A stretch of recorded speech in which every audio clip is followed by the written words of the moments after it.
Hi guys, it's Nina from VRFocus. I am at VRDC joined by... I'm Trevor, lead programmer for Vertigo Games. Tell me a little bit about your game. I tried it out at Gamescom. I really enjoyed it. What has changed since then? Yeah, so we're showing Skyworld and we're now basically doing the last crunch till launch. So all the game systems are there, you can play a full match, and now we're making the tutorial and the campaign and everything that's around that. So everything with the voice actors, getting your controllers right, getting your tutorials right, and just getting the feel right of the game. So that's also what we're showing here now, like the first sneak peek of what the campaign will be like. A full campaign. So just to describe to the audience members who don't know what Skyworld is, it is a strategy game. You play against another player, you can play against AI, you can play against your friends. Yep. And on what headsets is it available? Will it be available on? On the Oculus and on the Vive and the mixed reality headsets from Microsoft that come out soon. And it's coming out in fall. Yeah. And you can play against other players, and it will be cross-platform. Yes. The idea is that you have a sort of disc at the center. It turns around. You've got different areas that you have to work on your finances, research your cards or decks for different units. How many different units are available?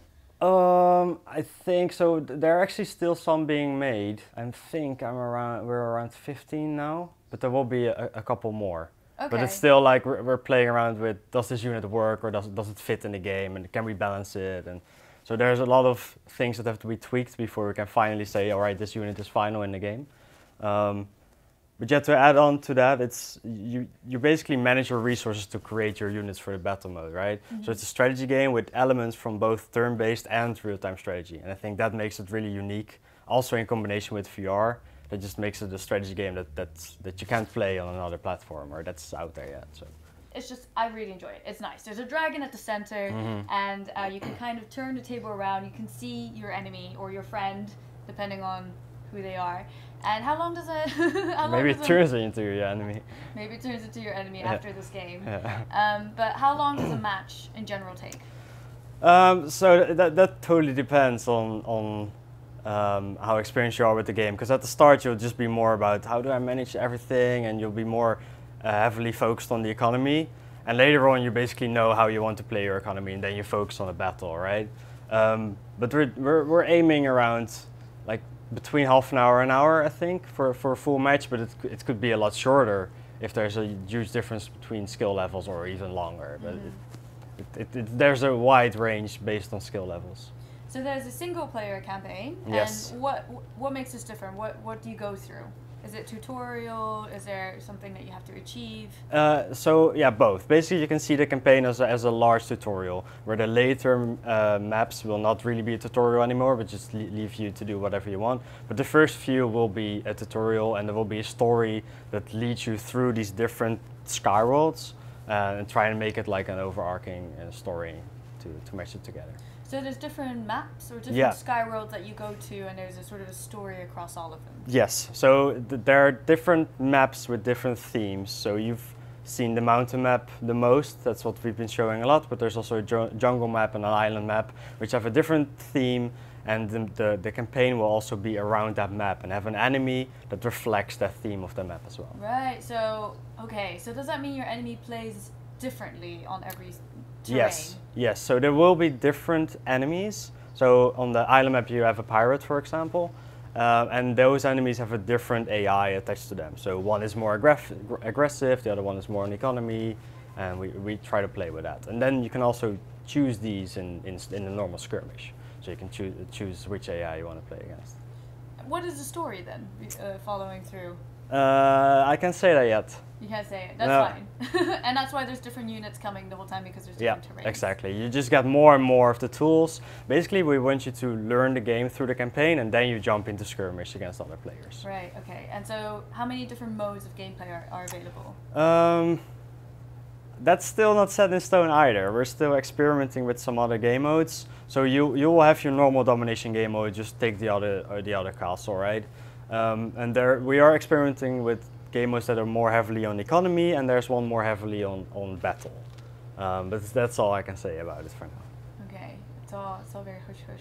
What can we expect for the future of the game? Are you guys looking to, I don't know, add more terrains? How many maps are there? What else are you doing? So from a technical perspective, we've invested a lot in tools. So we can pretty easily make new maps, make new units, and add more to the game. And I really hope that we can do that. But it depends on so many factors that I can't say that will happen yet. I don't know.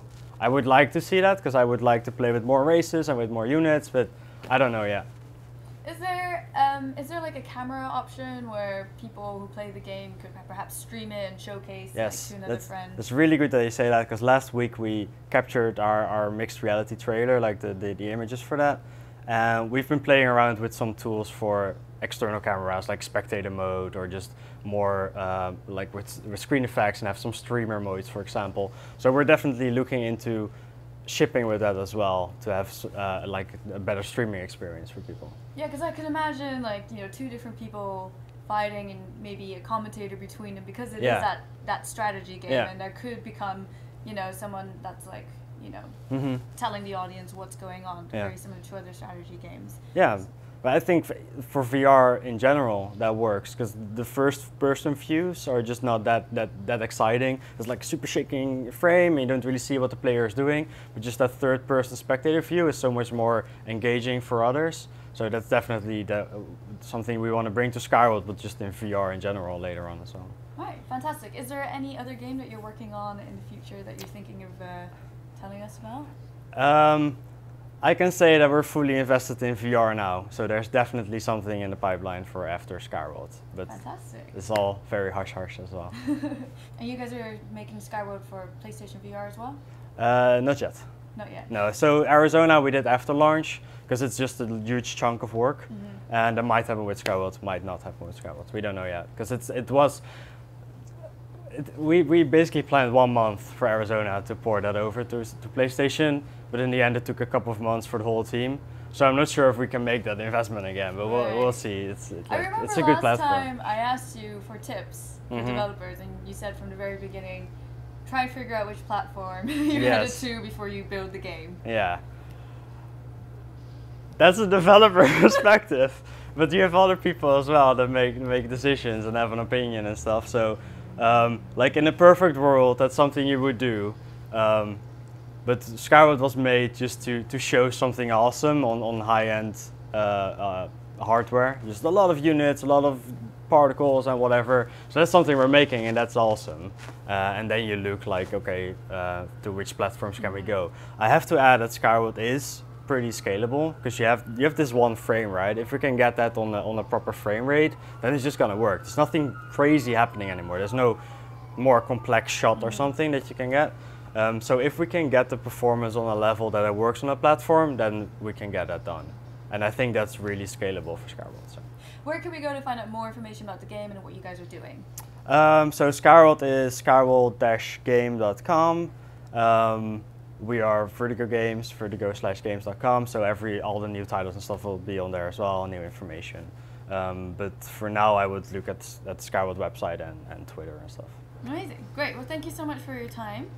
No problem. And head over to VRFocus.com if you want to find out any more about the game and what they're up to.